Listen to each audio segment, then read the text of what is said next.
I'm a painter. I paint paintings. I'm not a house painter.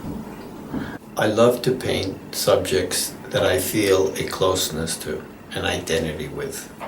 And basically I feel an identity with structures, and specifically New York City, because this is my home, my place. I know this place better than any other place in the world.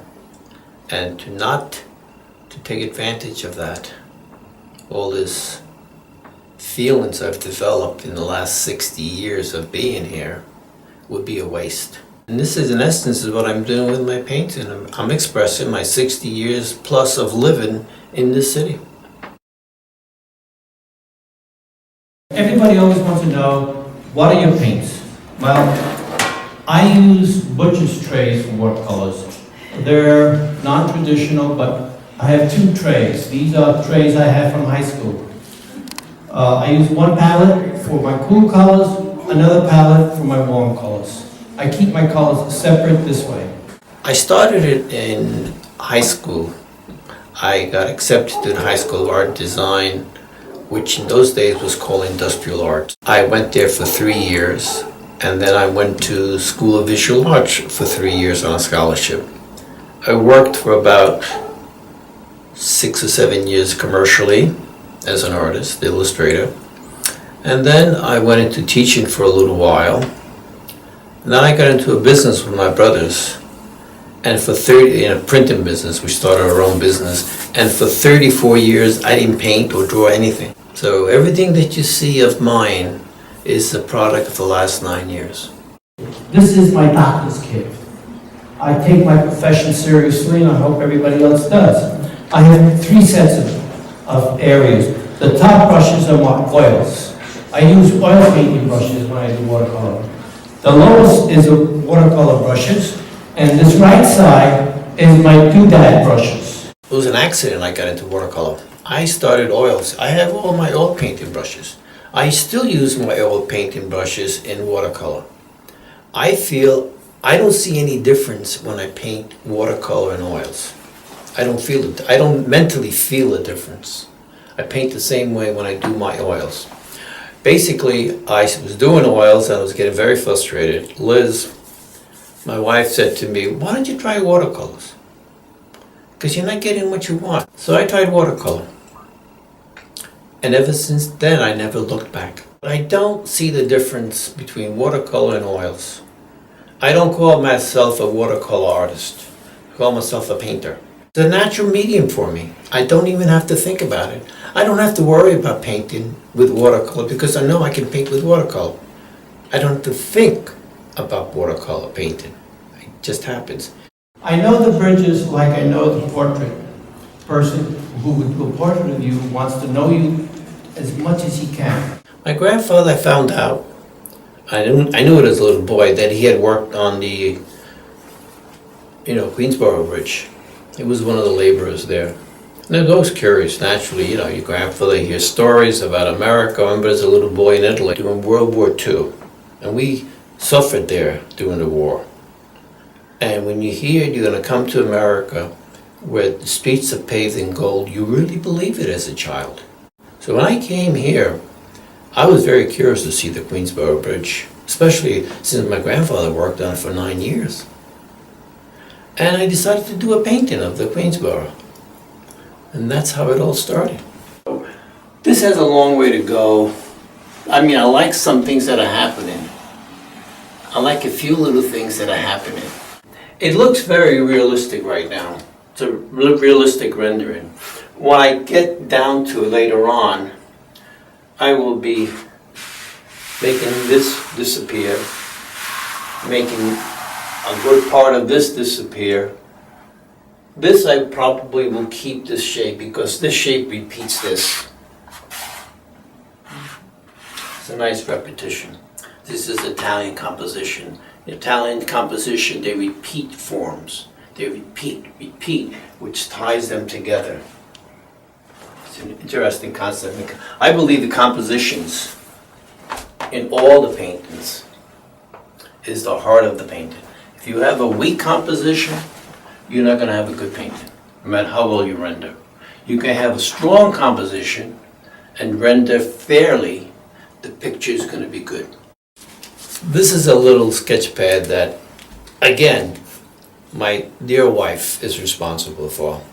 I would hold it in my hand and I would sketch everywhere, on the subways, Long Island railroads. I was waiting for a bus, a restaurant waiting for someone.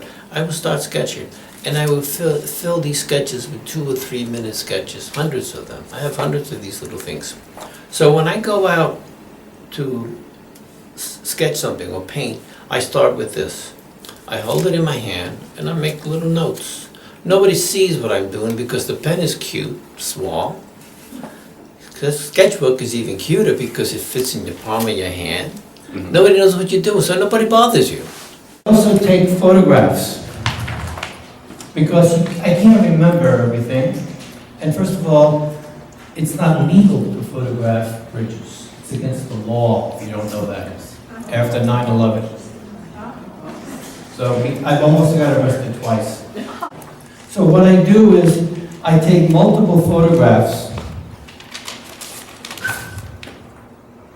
and then I put them together in my own head of how I want it to look. I would do many, many sketches of the bridges. And then I would do little watercolor sketches, 9 by 12. I don't draw with a pencil, I just paint. And I'll do maybe a dozen, sometimes more, as my friends will tell you. And when I finally get one I like, I go to the finish. The finishes, I work on watercolor paper arches, 300-pound rough. It takes a lot of beating.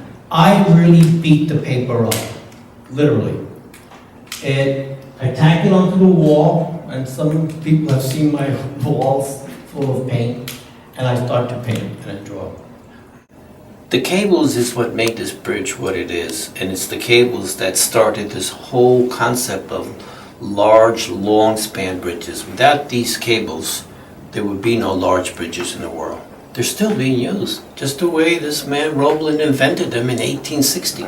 This is my mental process. I have done the little sketches.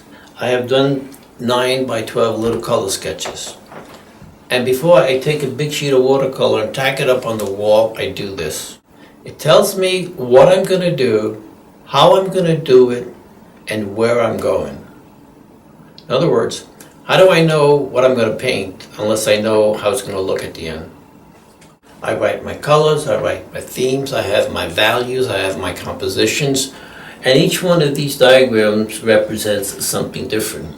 This represents the basic structure. This represents an aerial view, like a bird would see the painting. So you can see how this is the bridge here and this is what's back there. So in other words, you not only paint, side to side, top to bottom, but you paint from front to back. And this is just my value studies, how I'm going to have my values move around. I basically use 5 values. Try not to use more than that. It gets confusing and destroys the painting. Mm-hmm. A good painting should only have really 3 values. And I also use this to show me how the value is going to move your eye around the painting, so that the values creates motion, not just dark, light, but dark to light, the dark, the light, the dot, the light. It's the music of the painting. Painted bridges is like anatomy. I have learned about bridges, like I have learned about the anatomy of the human body. You have to know the anatomy of the bridge to paint a good bridge. I was trying to create the feeling of motion.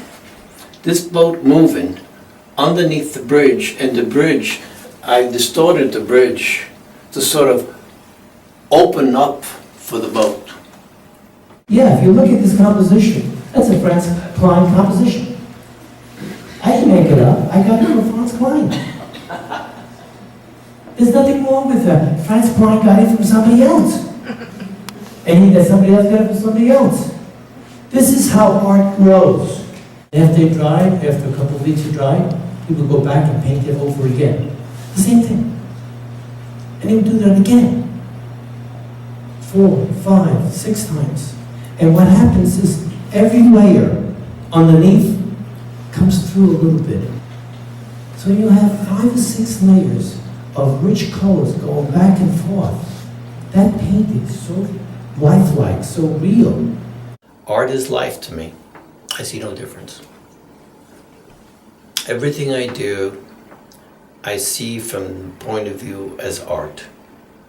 Whatever I do is art.